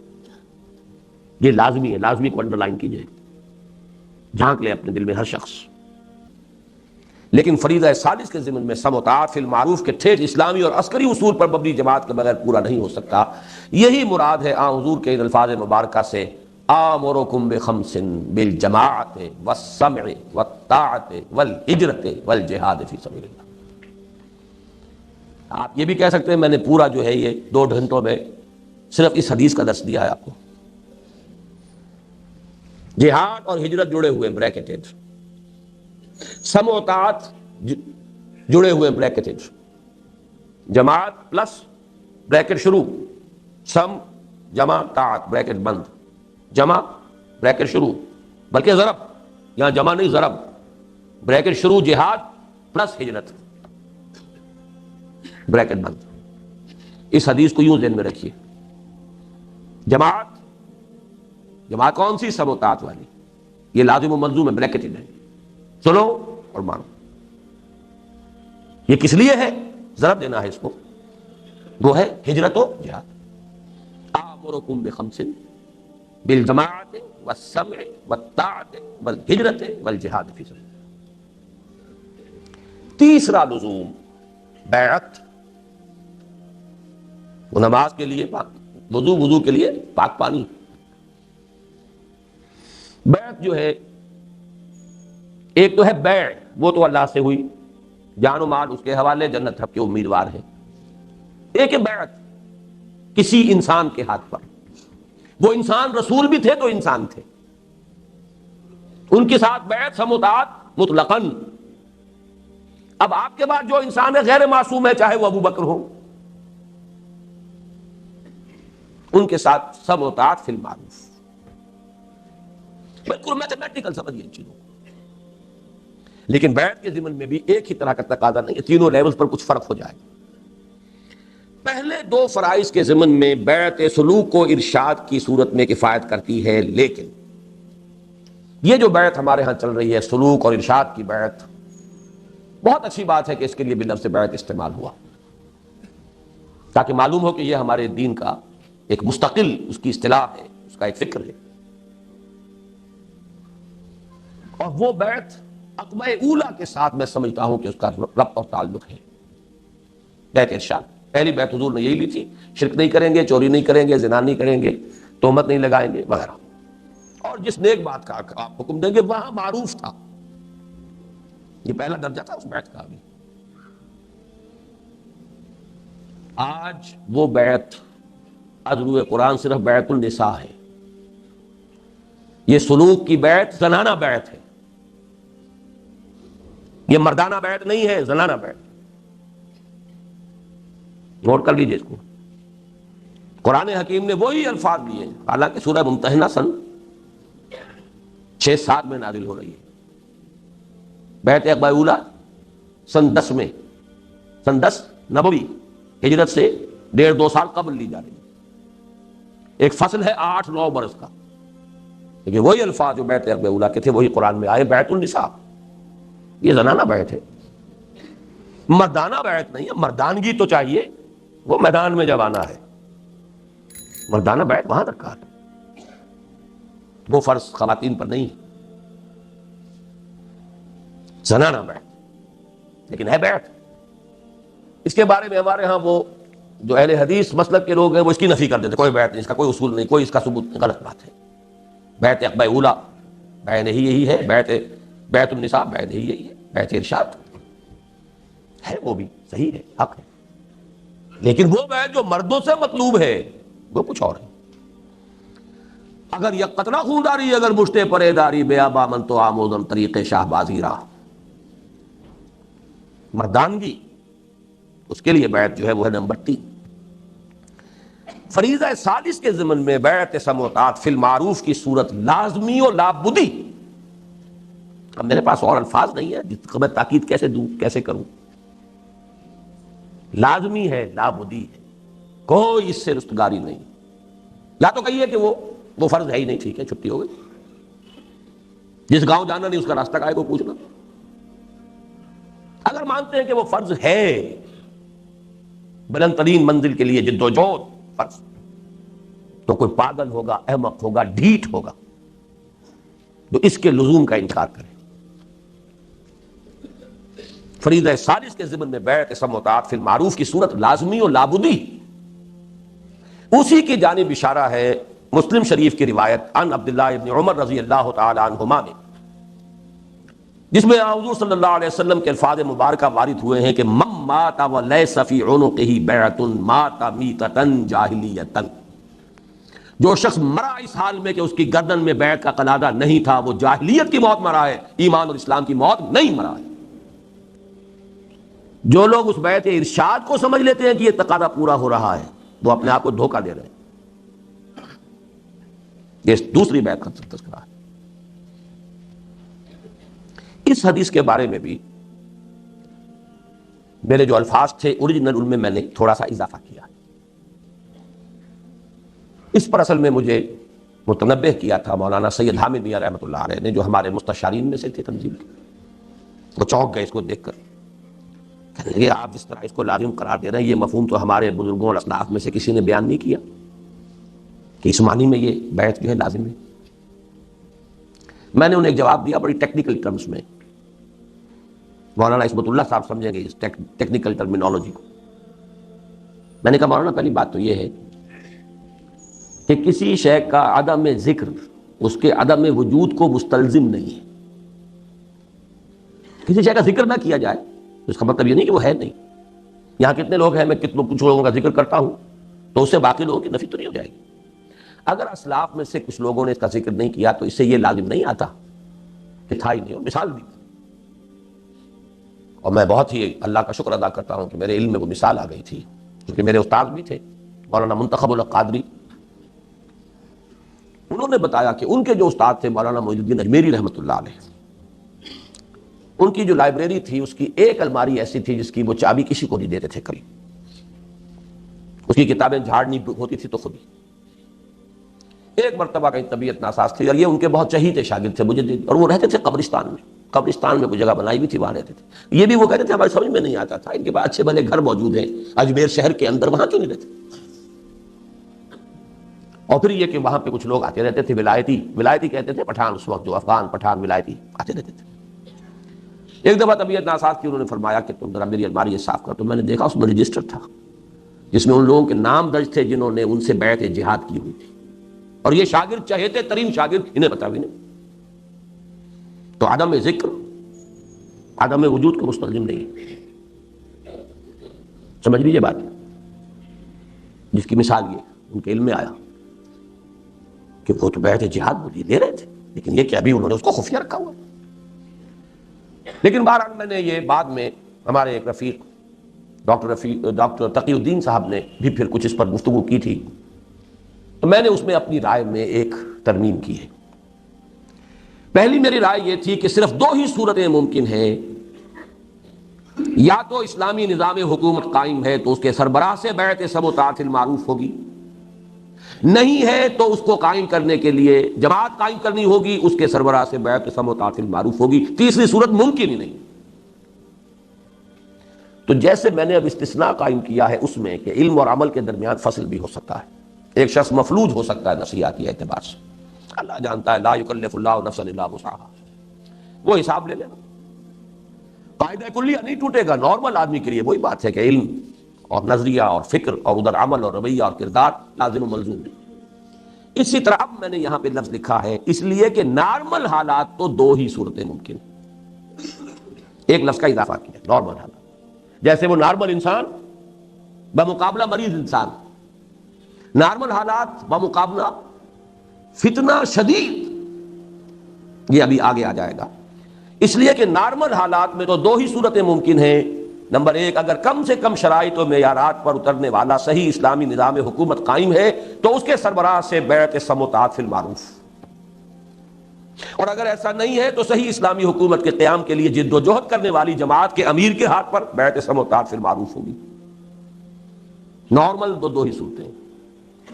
تیسری ممکنہ صورت صرف ایسے شدید اور عظیم فتنے ہی کی ہو سکتی ہے جس میں ایک حدیث میں الفاظ آئے ہیں، جس میں حدیث نبوی میں وارد الفاظ کے مطابق سویا ہوا شخص جاگے ہوئے شخص سے بہتر ہوگا، اور بیٹھا ہوا شخص چلنے والے شخص سے بہتر ہوگا، اور نہیں، بیٹھا ہوا شخص کھڑے ہونے والے سے بہتر ہوگا، اور کھڑا رہنے والا شخص چلنے والے سے بہتر ہوگا۔ ایک ایسی فتنے کی شدید کیفیت کہ پتہ ہی نہیں چل رہا حق کیا ہے باطل کیا ہے، جس کی مثال حضرت علی ایک طرف، حضرت عائشہ، حضرت طلحہ، حضرت زبیر دوسری طرف، کدھر جاؤں، کس طرف جاؤں، کدھر دیکھوں، کسے آواز دوں، اے ہجوم نامرادی بھی بہت گھبرا ہے، کیا کروں۔ اس وقت اگر کوئی شخص گھر میں بیٹھ رہا تو اس پر کوئی الزام نہیں ہوگا۔ اس طرح کا اگر ہے معاملہ تو پھر یہ ہے کہ آدمی کہیں تنہا کسی کونے خدرے میں کہیں بیٹھ جائے، جا کر درخت کی جڑوں کو جو ہے اس کے ذریعے سے اپنی روزی تلاش کر لے۔ لیکن یہ جان لیجئے بالکل اسی کے ہم بدن ہے وہ حدیث کہ ایک وقت آئے گا کہ بندہ مومن کی بہترین متاع وہ چند بکریاں ہوں گی جنہیں لے کر وہ کہیں پہاڑوں پر چلا جائے اپنے ایمان کو بچانے کے لیے۔ اس حدیث کو آپ دلیل نہیں بنا سکتے کہ ہم تو امر بالمعروف نہیں منکر کر نہیں سکتے، ماحول بہت بگڑ گیا، رہ رہے انہی بستیوں میں، عیش کر رہے ہیں، چل رہے ہیں انہی شاہراہوں پر، مال روڈ پر، اور وہی بجلی کے قمقمے ہیں اور وہی سب کچھ ہے، عیش ہے، اور جی ماحول بہت بگڑا ہوا، اب تو کچھ نہیں ہو سکتا ہے، تو فتنے کا زمانہ، فتنے کا زمانہ جاب ہے۔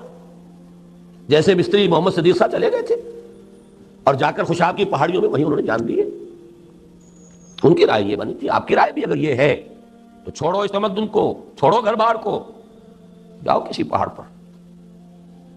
بالکل اسی طرح کا معاملہ یہ۔ تو ایک استثنائی امکانی صورت کا میں نے اضافہ کیا ہے، مولانا سید حامد میاں رحمہ اللہ اور ڈاکٹر تقی الدین، انہوں نے جو بھی اس میں مشورہ دیا میں اس کے لیے ان کا ممنون ہوں۔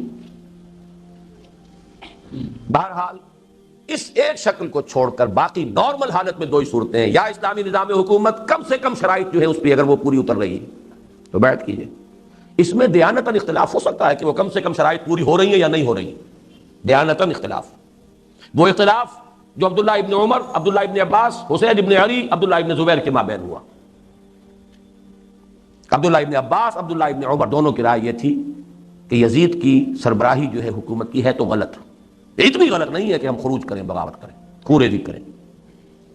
حسین ابن علی، عبداللہ ابن زبیر رضی اللہ تعالی عنہم اجمعین، ان کی رائے یہ تھی کہ نہیں، اتنی غلط ہے کہ خروج ضروری ہے۔ پھر اختلاف ان دونوں میں ہو گیا، وہ اسٹریٹجی کا تھا۔ حضرت حسین نے کہا میں جا رہا ہوں کوفے کی طرف، وہاں سے مجھے دعوت آئی ہے۔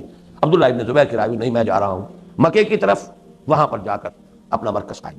چاروں مخلص ان میں سے کسی کی نیت کے اوپر کوئی شبہ کریں گے تو میرے نزدیک ایمان سلامت نہیں رہے گا۔ نہ عبداللہ ابن عباس، نہ عبداللہ ابن عمر، نہ حسین ابن علی، نہ عبداللہ ابن زبیر رضی اللہ تعالیٰ عنہ، صحابہ ہیں، صحابہ تو کلہم عدول، لیکن خلاف ہو سکتا ہے۔ باقی یہ اللہ جانتا ہے کہ آپ بزدلی کی وجہ سے، تن آسانی کی وجہ سے پیچھے ہٹ رہے ہیں، یا یہ کہ واقعتاً آپ یہ سمجھتے ہیں کہ یہ حکومت ہے اس قابل کہ اسی کے ہاتھ پر بیعت کر دی جائے۔ یہ اللہ جانتا ہے، آپ جانتے ہیں۔ کم سے کم شرائط پر اترنے والی اسلامی حکومت ہے تو اس کے سربراہ کے ہاتھ پر بیعت سمع و اطاعت فی المعروف، نہیں تو جماعت قائم کیجئے اور اس کے امیر سے آپ سمع و اطاعت فی المعروف۔ تیسری شکل استثنائی ہو سکتی ہے فتنے کی وہ شدت جس کا میں نے تذکرہ کر دیا۔ اعاذنا اللہ من ذالک کے الفاظ لکھے ہیں، اس فتنے سے اللہ ہمیں بچائے۔ نتیجہ جو نکلا ہے اس کو پڑھ لیجئے۔ نتیجتاً یہ وہ جو انجمن ورسس تنظیم کا ایک چکر ہے وہ یہاں بھی حل ہو رہا ہے۔ انجمن خدام القرآن کا مقصد جہاد بالقرآن ہے۔ یہی وجہ ہے کہ سن 72 میں اس کے قیام کے وقت اس کے جو اغراض و مقاصد معین ہوئے وہ یہ تھے: عربی زبان کی تعلیم و ترویج، قرآن مجید کے مطالعے کی عام ترغیب و تشویق، علوم قرآنی کی عمومی نشر و اشاعت، ایسے نوجوانوں کی مناسب تعلیم و تربیت جو تعلیم و تعلم قرآن کو مقصد زندگی بنا لیں، اور ایک ایسی قرآن اکیڈمی کا قیام جو قرآن حکیم کے فلسفہ و حکمت کو وقت کی اعلیٰ ترین علمی سطح پر پیش کر سکے۔ اس کی کسی شرح کی ضرورت نہیں ہے۔ جہاد بالقرآن چونکہ آیا تھا، یہ در حقیقت انجمن اس جہاد کے لیے قائم، اور تنظیم اسلامی ہے جملہ دینی فرائض کی انجام دہی، بالخصوص اقامت دین یا اسلامی انقلاب کے لیے بیعت ہجرت و جہاد فی سبیل اللہ و سمع و طاعت فی المعروف پر مبنی خالص دینی جماعت۔ وہ انجمن ہے، یہ جماعت ہے۔ وہاں جہاد بالقرآن ہے، یہاں جہاد طاقت کے ساتھ کرنے کے لیے تیاری ہے، تنظیم اور جماعت کو بنانا۔ اب گھبرائیے نہیں، ذرا تھوڑی سی دیر، زیادہ تو تھکان مجھے ہے۔ اس حدیث کو سمجھ لیجئے جو بیعت سمع و طاعت فی المعروف، جس میں ایک لفظ کے اضافے سے ہم نے اپنی تنظیم کے لیے تنظیمی بیعت جو ہے اس کی بنیاد بنایا۔ عن عبادہ ابن صامت، عن عبادہ ابن الصامت رضی اللہ تعالی عنہ، انصاری صحابی ہیں اور یہ ان چند صحابہ میں سے ہیں، ظاہر ہے کہ صرف 12 ہی ہو سکتے ہیں جو دونوں بیعتوں میں موجود ہو، اس لیے کہ پہلی بیعت عقبہ اولیٰ جو ہے اس میں 12 صحابہ تھے صرف۔ بیعت عقبہ ثانیہ میں ان میں سے چند نہیں آ سکے تھے، تو 12 بھی پورے نہیں، لیکن یہ وہ خوش قسمت صحابی ہیں عبادہ ابن صامت رضی اللہ تعالی عنہ جو دونوں بیعتوں میں موجود تھے، بیعت عقبہ اولیٰ، بیعت عقبہ ثانیہ۔ وہ راوی ہیں اور یہ روایت جو ہے سوائے ایک جملے کے باقی متفق علیہ ہے، صحیح بخاری صحیح مسلم۔ ایک جملہ درمیان میں آئے گا، وہ ہے کہ جو صرف صحیح مسلم کی روایت میں ہے، باقی پوری حدیث متفق علیہ۔ بایعنا رسول اللہ صلی اللہ علیہ وسلم، ہم نے بیعت کی تھی اللہ کے رسول صلی اللہ علیہ وسلم سے، علی السمع فی الطاعۃ والطاعۃ، سننے اور دلی آمادگی کے ساتھ ماننے پر۔ اطاعت کا ترجمہ بیان کر چکا ہوں۔ سمع کیوں ہے؟ سمع مقدم ہے اطاعت پر، سنیں گے تو اطاعت کریں گے نا، وابستہ رہیں گے کسی نظم جماعت کے ساتھ تو حکم آپ تک پہنچے گا، ورنہ ایک ایک آدمی کے لیے ایک ایک ہرکارا چاہیے کسی حکم کو پہنچانے کے لیے۔ ایک نظم جماعت ہے، پیوستہ رہ شجر سے، تو شجر سے پیوستہ ہی نہیں ہے تو جڑ سے جو خوراک آ رہی ہے وہ آپ کو کیسے پہنچے گی؟ پتہ علیحدہ ہو گیا، من شذ شذ فی النار، علیحدہ ہوا تو گیا جہنم میں۔ بہرحال ان الفاظ کو اس بات پر منطبق نہ کیجیے، میں نے شذا کے معنی میں اس کے لیے یہ لفظ میں نے استعمال کیا ہے۔ پتہ درخت سے کٹ گیا، پتہ نہیں ہے، اب جڑے رہو، پیوستہ رہ شجر سے امید بہار رکھ۔ پیوستہ رہو گے تو سنو گے، سمع تبھی تو ہوگا، اجتماعات میں آئیں گے تو سمع ہوگا، منسلک رہیں گے، رابطہ رہے گا، تبھی آپ تک جو ہے احکام پہنچیں گے۔ طاعت، اس میں ہم نے اضافہ کیا فی المعروف، اس لیے کہ یہ بیعت تھی محمد رسول اللہ صلی اللہ علیہ وسلم سے۔ زنانہ بیعت میں فی المعروف کے الفاظ ہیں، مردانہ بیعت میں نہیں ہیں، جو حکم ہوگا مانیں گے۔ زنانہ بیعت میں آج بھی ممتحنہ میں اضافہ ہے معروف کا۔ فی العسر والیسر، ایسا احاطہ کیا ہے۔ میں نے جیسا کہ آج یہ عرض کیا تھا، انا افصح العرب، یہ الفاظ کس نے آخر طے کس نے کیے؟ محمد الرسول اللہ نے۔ بیعت لیے کس بات پر؟ کرو مجھ سے بیعت کرو۔ ایسا گھیرا ہے، نکلنے کا کوئی راستہ ہے ہی نہیں۔ فی العسر والیسر، مشکل ہو، تنگی ہو یا آسانی ہو، کشادگی ہو، ہر حال میں یہ عذر نہیں ہوگا، یہ مشکل دور آ گیا، یہ وقت جو ہے کٹھن ہے، اس میں تنگی میں ہوں نہیں۔ اگر پیش کر رہے ہیں اس بیعت کے بعد بھی وہ عذر پیش کر رہے ہیں، خیانت کر رہے ہیں بیعت کے اندر۔ بیعت ہے فی العسر والیسر، کہاں جائیں گے؟ کہاں بھاگے؟ والمنشط والمکر، چاہے طبیعت میں آمادگی اور نشاط ہو، نشاط ہوتا ہے انبساط، چاہے جبر کرنا پڑے اپنی طبیعت پر. یہ دیکھیے یہ داخلی کیفیت، وہ خارجی ہوتی ہے عسر اور یسر، حالات کی تنگی مشکل یا حالات کی کشادگی اور آسانی. ایک داخلی کیفیت ہوتی ہے. حکم وہ آیا ہے جس سے آپ کو بھی اتفاق ہے کہ ہاں ایسا ہی ہونا چاہیے، یہی اسٹریٹجی صحیح ہے، یہی رائے درست ہے، تو انبساط اور انشراح کے ساتھ عمل کریں گے اس پر. یہ بھی تو ہو سکتا ہے کہ آپ کی رائے اس کے خلاف ہو. اب آپ کو اپنی رائے پر جبر کر کے، اپنی طبیعت پر جبر کر کے ماننا ہوگا. آگے آ جائے گا اللہ جو ہے اس میں، وہ بعد میں آئے گا. میں یہاں مثال دے دوں، بہت سے لوگوں کی رائے تھی، خود حضور کی رائے یہ تھی غزوہ احد کے موقع پر کہ مدینے میں محصور ہو کر، قلعہ بند ہو کر مقابلہ کیا جائے. بہت سے صحابہ کی رائے ہو. یہی رائے عبداللہ ابن ابی کی تھی، رئیس المنافقین کی. حضور نے ان لوگوں کی رائے کا دلجوئی کو پیش نظر رکھ کر ان کی رائے پر فیصلہ کیا کہ جائیں گے کھلے میدان میں. ٹھیک ہے، اپنی رائے کو آپ نے پیچھے رکھ لیا. اب دیکھیے جو لوگ وہ تھے جن کی رائے کے خلاف یہ فیصلہ ہوا، ان میں صادق بھی ہو سکتے تھے اور منافق بھی ہو سکتے تھے، لیکن کس چیز سے علیحدگی ہوئی؟ منافق ہٹ گیا کہ جب ہماری بات نہیں مانی جاتی تو ہم کیوں ساتھ دیں. یہی قول تھا عبداللہ ابن ابی کا. اور صادق نے کہا کہ جو ٹھیک ہے، رائے ہماری وہ تھی لیکن حکم اب یہ ہے محمد کا صلی اللہ علیہ وسلم صلی تسلیم خم. یہی صادق اور منافق کے درمیان فرق ہے. فَلَيَعْلَمَنَّ اللَّهُ الَّذِينَ آمَنُوا وَلَيَعْلَمَنَّ الْمُنَافِقِينَ فِي الْمَنشَطِ وَالْمَكْرِ. انشراح ہو، انبساط ہو، اتفاق ہو تب بھی مانیں گے، طبیعت پر جبر کرنا پڑے تب بھی مانیں گے. وَعَلَىٰ عَثَرَةٍ عَلَيْنَا، عَلَىٰ یعنی عَلَىٰ الرَّغْم، اس کے باوجود مانیں گے کہ ہم پر دوسروں کو ترجیح دی جائے. جماعتی زندگی میں سب سے بڑا فتنہ یہ اٹھتا ہے، میں اتنا پرانا، اتنی میری سٹینڈنگ جماعت میں، یہ کل کا چھوکرا کل آیا تھا، آج اس کو جو ہے امیر بنا دیا، مجھے ہٹا دیا. کتنا بڑا فتنہ ہے. سارے فتنے یہی تو چلتے ہیں، اور چلتے کہاں ہیں؟ جماعتیں تقسیم ہوتی ہیں اسی وجہ سے، فلاں گروپ پر فلاں گروپ پر فلاں گروپ، جھگڑا تو یہی ہے.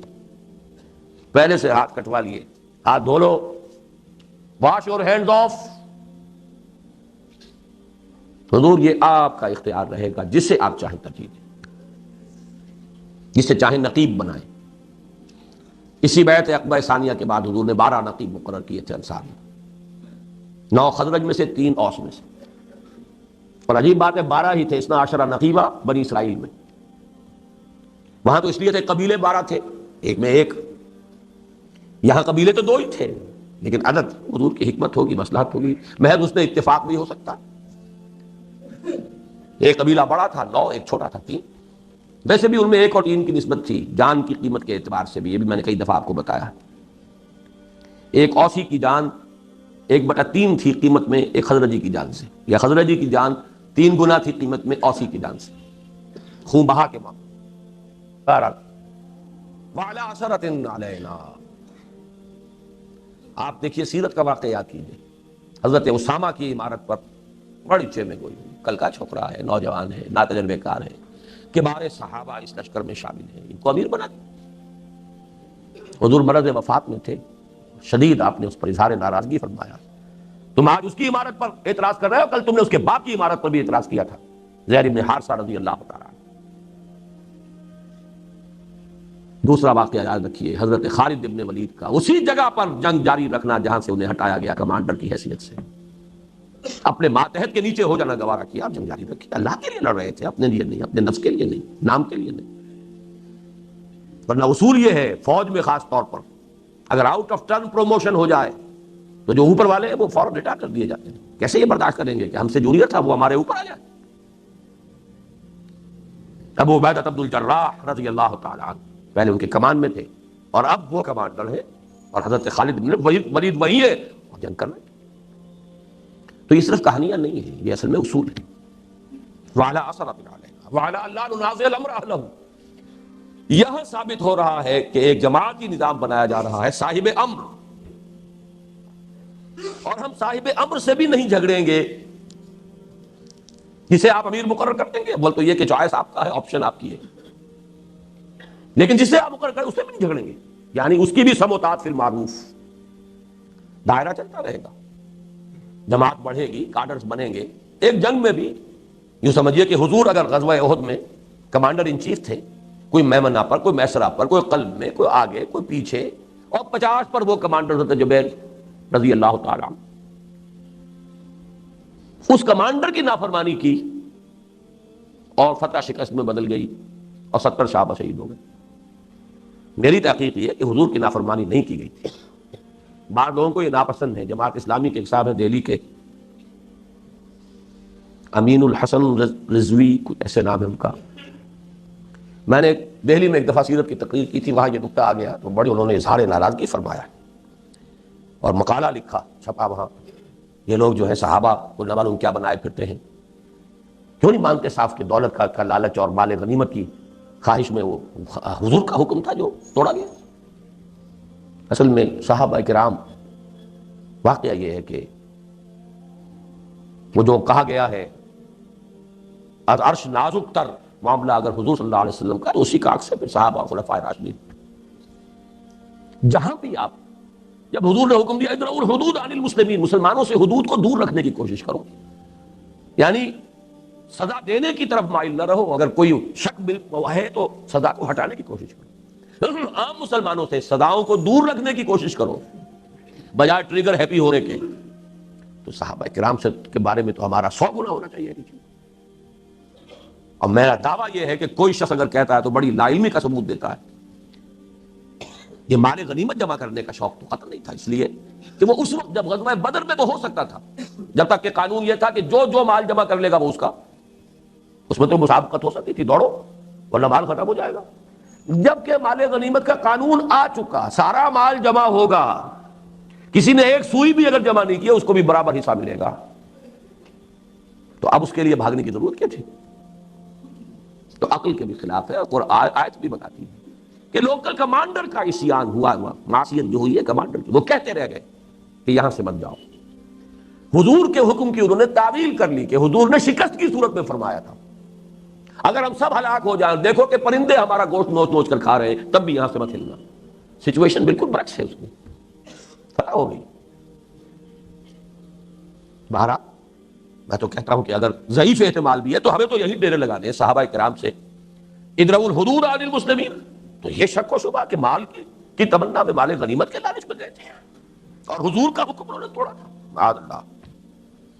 بہرحال وعلی اثرۃ علینا وعلی اللہ ننازع الامر اہلہ، یہاں اگلا جملہ ہے جو متفق علیہ نہیں ہے، ہمارے یہ حدیث کہیں چھپ رہی ہے، ہمارے نصاب وغیرہ میں بھی وہاں یہ غلطی ہو رہی ہے کہ اس جملے کو بھی لکھا گیا ہے اور نیچے متفق علیہ لکھ دیا جاتا ہے۔ وہ جملہ متفق علیہ نہیں ہے، وہ جملہ جو اب میں آپ کو بتا رہا ہوں جو اس میں آگے آ رہا ہے، وفی روایت، اس جگہ صحیح درج ہے، فی روایت وعلا لا ننازع الامر اہلہ الا ان تروا کفرا بواحا عندکم فیہ من اللہ برہان، سوائے یہ کہ تم صاف صاف کفر دیکھو کھلا جس کے لیے تمہارے پاس اللہ کی طرف سے برہان موجود ہو۔ نص کے خلاف اگر کوئی حکم دیا جا رہا ہے، نص قرآن، نص حدیث، تب سم و طاعت سے دستکش ہو سکتے ہیں، ورنہ نہیں۔ اگر نص کے اندر ہے، نصوص کے اندر، تو آپ سم و طاعت کی اس عہد سے باہر نہیں جا سکتے، جائیں گے تو خیانت کریں گے۔ فمن نکث فانما ينکث علی نفسہ، جو اس بیعت کی خلاف ورزی کرتا ہے وہ اپنے اوپر وبال لیتا ہے، نہ امیر کا کوئی نقصان ہے نہ حضور صلی اللہ علیہ وسلم کا کوئی نقصان تھا، نقصان تو اس کا ہے جس نے بیعت کی، عہد کیا اور توڑا۔ تو یہ نوٹ کر لیجئے، تدبیر کی بات تھی، میری تجویز نہیں مانی گئی، ان کی مان لی گئی، ان کو ترجیح دے دی گئی، ان کو یہ عہدہ دے دیا گیا، یہ ساری چیزیں یہ دنیاوی جماعتوں اور انجمنوں کے جھگڑے ہوتے ہیں۔ جو اس بیعت کی بنیاد پر جماعت بنے، اس میں اس کا کہیں شائبہ بھی آ جائے تو فمن نکث فانما ينکث علی نفسہ، اللہ تعالی ہم اس سے بچائے اور ہمیں ان لوگوں میں کرے ومن اوفى بما عاهد عليه الله فسيؤتيه اجرا عظيما۔ اب آخری بات، وعلى ان نقول بالحق اينما كنا لا نخاف في الله لومة لائم، یہ ایک پلڑے میں رکھیے اس کو، تب توازن پیدا ہوگا۔